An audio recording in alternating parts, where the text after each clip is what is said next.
Ya, assalamualaikum sobat sekalian, bertemu kembali di TMC Blog Podcast. Dalam beberapa menit ke depan, kita akan membedah satu topik yang sedang hangat diperbincangkan di balik pedok MotoGP. Kalau terakhir kita ngomongin mengenai masalah radio silence yang sepertinya diakibatkan karena belum fixnya perjanjian Concordia ala MotoGP, kali ini ada yang nggak kalah penting teman-teman sekalian. Ini soal sporting regulation. Muncul sebuah wacana menarik ya dari laporan kawan-kawan di Autosport, yaitu mengenai kemungkinan diterapkannya permanen reserve rider atau pebalap cadangan permanen di MotoGP ke depan. Konsep ini kabarnya meniru apa yang sudah lama mapan di Formula 1. Pertanyaannya, kenapa sekarang dan apakah MotoGP memang benar-benar membutuhkan yang seperti ini? Mari kita bedah pelan-pelan yuk.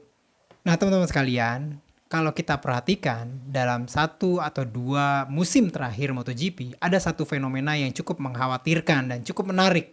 Jarang sekali kita melihat grid MotoGP benar-benar komplit diisi oleh pembalap regulernya dari seri pertama sampai seri terakhir. Kenapa tuh? Jawabannya adalah resiko teman-teman sekalian. Intensitas kompetisi saat ini nih ya, kompetisi MotoGP saat ini itu berada di level yang cukup tinggi. Ditambah lagi dengan hadirnya format sprint race di setiap hari Sabtu, artinya intensitas pembalap akan berada di titik maksimal. Itu udah jadi kayak yang 2 kali lipat lah artinya gitu ya intensitasnya dalam setiap akhir pekan, yang memiliki efek domino resiko pembalap meningkat ya, terutama untuk resiko cederanya. Masalah baru muncul ketika seorang pembalap itu cedera. Tim, terutama tim satelit, seringkali kelimpungan mencari pengganti yang kompetitif dalam waktu yang sangat singkat. Sering kita lihat tim terpaksa memanggil pembalap dari ajang lain, dari World Superbike, dari Moto2, atau dari manapun, yang mungkin belum pernah menyentuh motor prototipe versi terbaru. Hasilnya, mereka butuh adaptasi lama. Seringkali hanya finish di posisi paling bawah atau paling buncit gitu ya. Atau yang paling parah, motor dibiarkan kosong, nggak ada pembalapnya dalam pitbox karena tidak ada pembalap yang siap. Nah, disinilah sistem reserve rider ini mulai dilirik sebagai solusi. Lalu seperti apa sih gambaran permanen reserve rider ini? Jadi gini nih teman-teman sekalian. Dalam wacana ini, setiap pabrikan atau bahkan setiap tim nanti diwajibkan atau minimal sangat disarankan untuk memiliki setidaknya satu pembalap cadangan yang terdaftar secara administratif di FIM dan Dorna. Ya artinya udah punya license balap yang kelas MotoGP lah gitu ya. Pembalap ini statusnya bukan lagi siap-siap kalau ditelepon, tapi dia harus hadir secara fisik di sirkuit, standby, dipakai ataupun enggak, standby di pedok setiap akhir pekan balap. Tugasnya sangat spesifik. Jika ada pembalap utama yang dinyatakan unfit atau tidak fit untuk balapan, misalnya setelah crash di free practice atau di kualifikasi, sang pembalap cadangan ini bisa langsung lompat langsung ke atas motor. Nggak perlu nunggu proses birokrasi pendaftaran yang rumit atau panjang, tidak lagi juga perlu harus menunggu teman-teman sekalian. Nah itu penerbangan antar benua yang memakan waktu belasan jam. Dia udah di sana, tinggal pakai wear pack, siap gas. Ini akan memberikan kepastian bahwa setiap kursi di grid balap ya terutama ya, itu akan selalu terisi oleh pembalap. Mungkin teman-teman sekalian ada yang nanya, lah kan udah ada test rider, biasanya juga pakai test rider. Kenapa nggak pakai mereka aja seperti kayak Dani Pedrosa di KTM atau Steven Bradl atau Takaaki Nakagami di Honda? Ini poin yang menarik nih. Selama ini tugas seorang test rider itu adalah pengembangan motor atau development teman-teman sekalian. Fokus mereka adalah menguji komponen baru. Dan ini tuh mereka tuh punya, bukan fokus mereka tuh untuk lap time instan atau lap time kenceng untuk strategi yang wheel to wheel pada saat balapan. Kadang test rider juga punya jadwal test private yang juga kadang-kadang bentrok ya dengan jadwal balapan.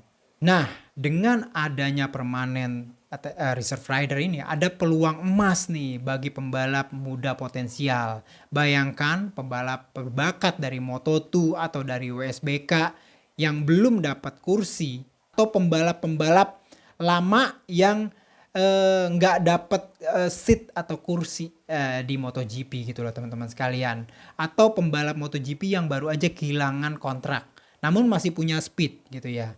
Mereka bisa tetap berada dalam orbit MotoGP, mereka tetap mendapatkan feel motor prototipe terbaru. Mereka bisa tetap ikut rapat teknis dan yang paling penting mereka tetap berada di bawah radar manajemen tim. Ini adalah jenjang karir yang lebih produktif ya daripada sekedar jadi penonton di rumah dan siap-siap ditelepon tentunya. Nah, dari kacamata saya, langkah ini tuh punya kayak beberapa sisi positif ya yang sangat krusial. Yang pertama nilai komersial tentunya. Dorna, Liberty Media tentu ingin jualan mereka tetap laku dan tetap ada, tetap kelihatan. Kursi kosong di grid itu artinya berkurangnya show, berkurangnya exposure bagi penonton dan sponsor. Sponsor nggak mau bayar lah, nggak mau bayar mahal kalau misalkan motor mereka yang udah ditempelin stiker brand mereka itu hanya diam di pit box, nggak kena kamera sama sekali karena pembalapnya cedera. Dan yang kedua, soal keadilan bagi tim satelit. Tim satelit biasanya paling menderita kalau soal masalah pembalap yang absen. Dengan sistem reserve rider kayak gini, sistem cadangan kolektif, ya misalkan ada satu cadangan per pabrikan, beban mencari pembalap untuk tim satelit itu akan jadi lebih ringan. Tapi ada tapinya nih teman-teman sekalian ya. Dan tapinya ini boleh dibilang harus digarisbawahi juga ya. Tantangan terbesar jelas ada di sisi finansial. Siapa ya pertanyaannya yang akan gaji sang pembalap cadangan ini? Sementara dia tuh harus komitmen hadir terus di setiap race weekend. Kita tahu biaya hidup di pedok selama semusim penuh itu nggak murah. Apakah dibebankan kepada tim atau dibebankan kepada pabrikan atau ada subsidi dari promotor ya, kayak dalam hal ini adalah Liberty Media. Lalu bagaimana dengan jatah mesinnya? Jika pembalap cadangan masuk, apakah dia memakai alokasi pembalap utama ya, mesin pembalap utama atau ada aturan khusus nantinya? Ini sepertinya yang masih digodok dalam pertemuan Komisi Grand Prix ke depan. Nah, itu dia tadi ya, sedikit bedah dari wacana pembalap cadangan permanen di MotoGP. Bagaimana menurut teman-teman sekalian? Apakah menurut teman-teman sekalian MotoGP memang udah butuh nih sistem yang sudah lama mapan di F1 ini, atau menurut teman-teman sekalian cukup mengandalkan test rider seperti yang sudah digunakan di MotoGP? Silahkan tulis pendapat teman-teman sekalian di kolom komentar. Terima kasih udah dengerin podcast kali ini. Jangan lupa terus pantau TMC Blog. Saya Taufik, pamit undur dulu. Sampai bertemu di vlog selanjutnya. Assalamualaikum warahmatullahi wabarakatuh.